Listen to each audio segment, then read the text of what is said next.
بسم الله الرحمن الرحيم الحمد لله والصلاة والسلام على رسول الله وعلى آله وأصحابه أجمعين أما بعد ناظرین کرام السلام علیکم ورحمۃ اللہ وبرکاتہ۔ شرح الادب المفرد کے عنوان سے اس پروگرام کے ہمراہ ہم آپ کی خدمت میں حاضر ہیں، اور اس سے قبل گزشتہ نشست کے موقع پر ہم پڑھ رہے تھے امام بخاری رحمہ اللہ کی یہ کتاب کہ جس کا نام ہے الادب المفرد۔ اس کتاب میں یہ باب نمبر 204 کہ جس کا عنوان قائم فرمایا ہے امام بخاری رحمہ اللہ نے، فرمایا کہ باب من قال لآخر یا منافق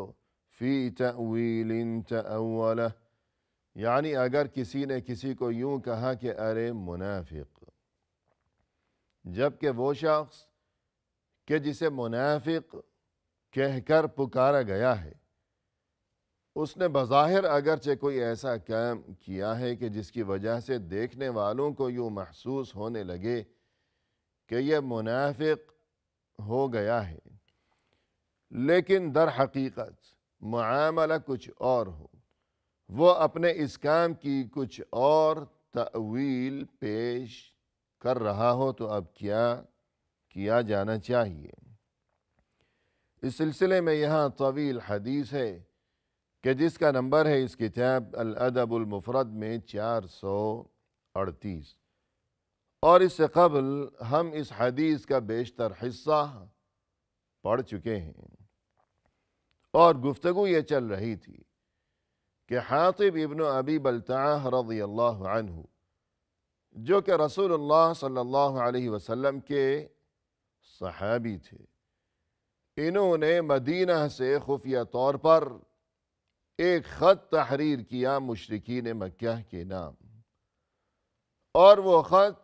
رسول اللہ صلی اللہ علیہ وسلم کو بذریعہ وحی اس بات کی اطلاع دے دی گئی، چنانچہ وہ خط برآمد کر لیا گیا۔ اب یہ خط تحریر کیا جانا دشمنوں کے نام، مشرکین مکہ کے نام، تو بظاہر اس کا مقصد یہ تھا کہ حاطب منافق ہو چکے ہیں، لہذا یہی وجہ تھی کہ جب یہ منظر سبھی نے دیکھا تو وہاں موجود صحابہ کرام رضوان اللہ علیہم اجمعین میں سے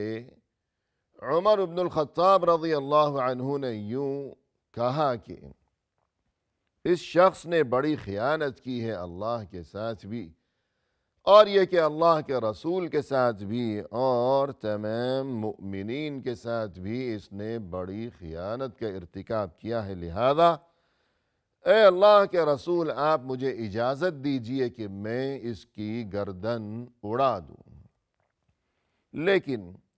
عمر بن الخطاب رضی اللہ عنہ کی یہ بات سننے کے بعد رسول اللہ صلی اللہ علیہ وسلم نے فوری طور پر اور بغیر کسی تحقیق کے گردن اڑانے کا حکم صادر نہیں فرمایا، بلکہ دریافت فرمایا حاطب سے کہ یہ کیا معاملہ ہے۔ جواب میں حاطب رضی اللہ عنہ نے یوں عرض کیا کہ پہلی بات تو یہ کہ میں منافق نہیں ہوا، میں اب بھی مؤمن ہی ہوں، اور دوسری بات یہ کہ میں نے یہ خط کیوں تحریر کیا مشرکین مکہ کے نام، تو اس کی وجہ بس اتنی سی ہے کہ اردت ان یکون لی عند القوم ید، میں نے یہ چاہا تھا کہ ان پر میرا کچھ احسان ہو جائے، اور اس چیز کا پس منظر یہ ہے کہ حاطب رضی اللہ عنہ مکہ سے ہجرت کر کے مدینہ تشریف لائے تھے، لیکن ان کے بیوی بچے ابھی تک وہاں مکہ میں ہی پھنسے ہوئے تھے دشمنوں کے درمیان۔ دیگر مہاجر حضرات جو کہ اسی طرح مکہ کے باشندے تھے، مکہ سے ہجرت کر کے وہ بھی مدینہ آئے تھے، ان میں سے بھی بہت سے حضرات ایسے تھے کہ جن کے اہل و عیال اور بیوی بچے ابھی تک وہیں مکہ میں ہی موجود تھے دشمنوں کے درمیان، لیکن ان میں اور حاطب میں ایک بہت بڑا فرق یہ تھا کہ وہ سبھی حضرات مکہ ہی کے اصل باشندے تھے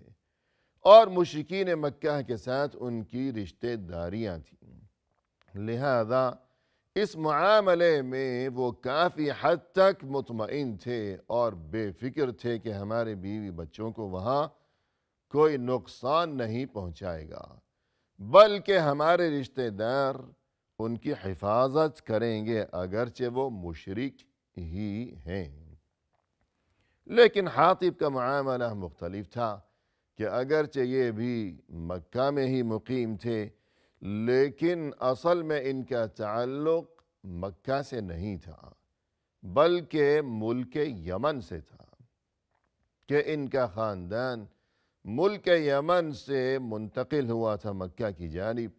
اور وہاں مستقل رہائش پذیر ہو گئے تھے یہ لوگ، لہذا انہیں اپنے بیوی بچوں کے بارے میں بہت زیادہ فکر لاحق تھی یہاں مدینہ میں رہتے ہوئے ہجرت کے بعد، جبکہ بیوی بچے وہیں مکہ میں ہی رہ گئے تھے۔ لہذا یہ کہتے ہیں کہ اسی وجہ سے کہ میرے بیوی بچوں کو کوئی نقصان نہ پہنچائے، بیوی بچوں کی محبت نے مجھے مجبور کیا، اس بات پر آمادہ کیا کہ مشرکین مکہ پر میرا کچھ احسان اگر ہو جائے گا تو اس کا نتیجہ یہ ہوگا کہ شاید وہ اس چیز کا لحاظ کرتے ہوئے میرے بیوی بچوں کو کسی قسم کی تکلیف نہیں پہنچائیں گے، وہ لحاظ کریں گے میرے اس احسان کا۔ اور یہاں ناظرین کرام ہمیں یہ مختصر پس منظر بھی معلوم ہونا چاہیے کہ یہ واقعہ پیش آیا اس زمانے میں کہ جب صورتحال کچھ اس طرح چل رہی تھی کہ سن 5 ہجری میں جب غزوہ احزاب کا واقعہ پیش آیا تھا، اس کے بعد اگلے ہی سال صلح حدیبیہ کا واقعہ پیش آیا اور اس معاہدے کے نتیجے میں مسلمانوں اور مشرکین مکہ کے مابین صلح کا معاہدہ طے پایا تھا، صلح ہو گئی تھی۔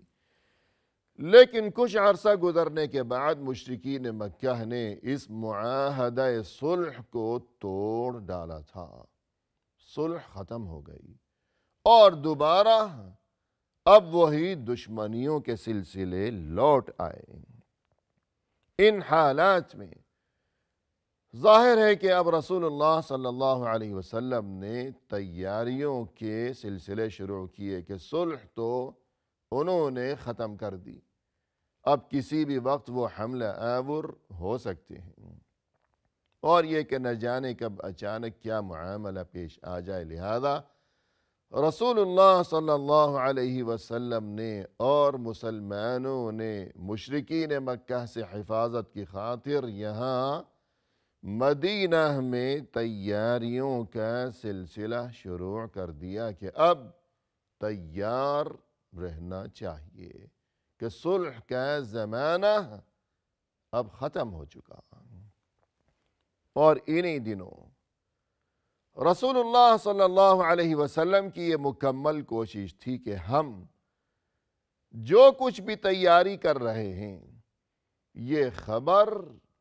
کسی بھی صورت مشرکین مکہ تک نہیں پہنچنی چاہیے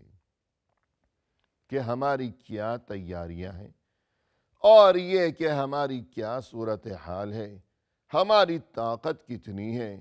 مشرکین مکہ کا مقابلہ کرنے کے لیے ہماری کیا صورتحال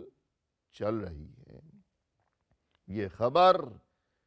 مشرکین مکہ سے پوشیدہ رہنی چاہیے، یہ کوشش تھی آپ صلی اللہ علیہ وسلم کی۔ ایسے میں وہ عورت جو کہ اتفاقاً مکہ سے مدینہ آئی تھی اور یہ کہ اس کا کیا نام تھا، وہ کس وجہ سے آئی تھی، اور پھر واپس جا رہی تھی۔ یہ تمام تر تفصیلات ناظرین کرام ہم اس سے قبل بیان کر چکے ہیں۔ الغرض وہ عورت جب واپس روانہ ہونے لگی، حاطب نے یہ سوچا کہ اللہ کی طرف سے یہ وعدہ ہے کہ کچھ بھی ہو جائے، مسلمان کتنے ہی کمزور کیوں نہ ہو اور دشمن کتنا ہی طاقتور کیوں نہ ہو، لیکن بہر صورت اللہ کی طرف سے فتح و نصرت کا وعدہ ہے مسلمانوں کے لیے۔ رسول اللہ صلی اللہ علیہ وسلم کو بذریعہ وحی یہ خبر دے دی گئی ہے، یہ خوشخبری سنا دی گئی ہے، لہذا جو کچھ بھی ہو جائے فتح اور غلبہ تو مسلمانوں کو ہی نصیب ہوگا یقیناً۔ تو ایسے میں ایک خط لکھوں جس میں یہاں مدینہ میں مسلمانوں کی جو جنگی تیاریاں چل رہی ہیں اس بارے میں مشرکین مکہ کو کچھ خبر دے دوں، اطلاع دے دوں، اور یہ کہ میرے اس عمل سے مسلمانوں کو کوئی نقصان پہنچنے والا نہیں ہے، اس لیے کہ وعدہ اللہ کی طرف سے ہو چکا کہ غلبہ بہر صورت مسلمانوں کو ہی نصیب ہوگا، فتح مسلمانوں کی ہی ہوگی، یہ تو وعدہ ہو چکا ہے اللہ کی طرف سے۔ لہذا اگر میں نے کوئی 2-4 حروف لکھ دیے، چھوٹی سی کوئی خبر لکھ دی تو مسلمانوں کو کوئی نقصان نہیں پہنچے گا اور مشرکین مکہ کو کوئی فائدہ نہیں ہوگا میرے اس خط سے، بس یہ کہ ان پر میری طرف سے ایک احسان ہو جائے گا کہ میں نے انہیں اطلاع دی کہ یہاں مدینہ میں کیا تیاریوں کا سلسلہ چل رہا ہے، اور جب ان پر احسان ہو جائے گا تو اس چیز کا لحاظ کرتے ہوئے وہ وہاں مکہ میں جو رہ گئے میرے بیوی بچے انہیں نقصان نہیں پہنچائیں گے، بس یہی مقصد تھا۔ اور مزید یہ کہ ناظرین کرام ہمیں یہ بات بھی معلوم ہونی چاہیے کہ یہاں جو حاطب نے یوں کہا کہ میں بھی الا ان اکون مؤمنا باللہ، کہ میں تو اللہ پر ایمان رکھنے والا ہی ہوں، میں اب بھی مؤمن ہوں، میں منافق نہیں ہوا، نہ ہی میں مرتد ہوا ہوں، میں مؤمن ہوں، میں نے مسلمانوں کا برا نہیں چاہا، میں نے دشمنوں کو فائدہ پہنچانا نہیں چاہا، میں نے مسلمانوں کا ہرگز برا نہیں چاہا، نقصان پہنچانے کی میں نے کوئی سازش نہیں کی، میں اب بھی مؤمن ہی ہوں۔ یہ جو بات کہی حاطب نے تو اس کی تائید اس بات سے بھی ہوتی ہے کہ قرآن کریم میں وہ سورت کا جس کا نام ہے سورۃ الممتحنہ اور جو کہ 28ویں سپارے میں ہے، اس سورت کی ابتدا میں اسی واقعے کا تذکرہ کیا گیا ہے اور ارشاد ہوا اس سورت کے آغاز میں یا ایہا الذین آمنوا لا تتخذوا عدوی وعدوکم اولیاء تلقون الیہم بالمودہ وقد کفروا بما جاءکم من الحق یخرجون الرسول وإیاکم ان تؤمنوا باللہ ربکم، اے ایمان والو تم انہیں دوست نہ بناؤ کہ جو میرے بھی دشمن ہیں اور تمہارے بھی دشمن ہیں، میرے بھی دشمن یعنی اللہ کے دشمن۔ اللہ کی طرف سے یہ تنبیہ کی جا رہی ہے کہ وہ مشرکین مکہ وہ اللہ کے بھی دشمن ہیں اور تمہارے بھی دشمن ہیں۔ انہوں نے اپنے شہر مکہ سے رسول کو نکالا صلی اللہ علیہ وسلم اور تمہیں بھی نکالا، حالانکہ تمہارا کوئی قصور نہیں تھا، بس اتنی سی بات پر نکال باہر کیا، گھر سے بے گھر کر ڈالا، کہ تم نے ایک اللہ عز و جل پر ایمان قبول کیا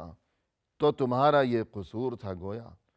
یوں تمہیں انہوں نے نکال باہر کیا، گھر سے بے گھر کر ڈالا، اب تم انہیں دوست نہ بناؤ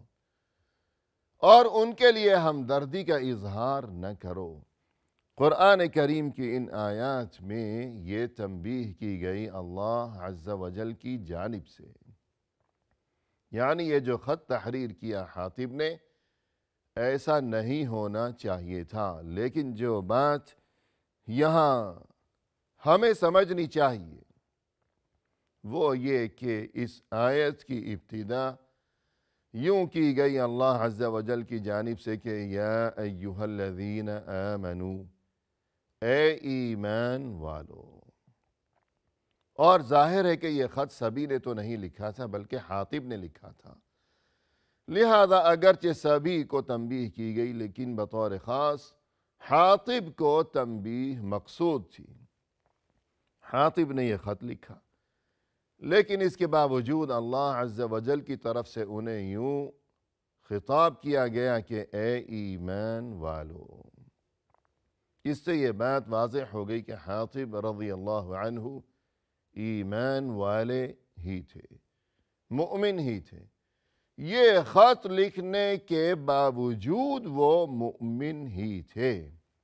جیسا کہ یہاں انہوں نے کہا کہ میں مؤمن ہی ہوں۔ تو اللہ کی طرف سے بھی بعد میں جب یہ آیات اور یہ تنبیہ نازل ہوئی تو اس بات کی مزید تصدیق ہو گئی کہ حاطب مؤمن ہی تھے، وہ منافق نہیں ہو گئے۔ انہوں نے یہ خط اس لیے نہیں لکھا تھا کہ وہ منافق ہو گئے، بلکہ وہ مؤمن ہی تھے۔ اور اس کے بعد یہ کہ ناظرین کرام، رسول اللہ صلی اللہ علیہ وسلم نے حاطب کی طرف سے جب یہ جواب سنا تو آپ صلی اللہ علیہ وسلم نے کیا ارشاد فرمایا اور کیا صورتحال پیش آئی، یہ تفصیل لیے ہوئے انشاءاللہ آئندہ ملاقات کے موقع پر ہم حاضر خدمت ہوں گے۔ اس وقت تک کے لیے فی امان اللہ، وآخر دعوانا ان الحمد للہ رب العالمین۔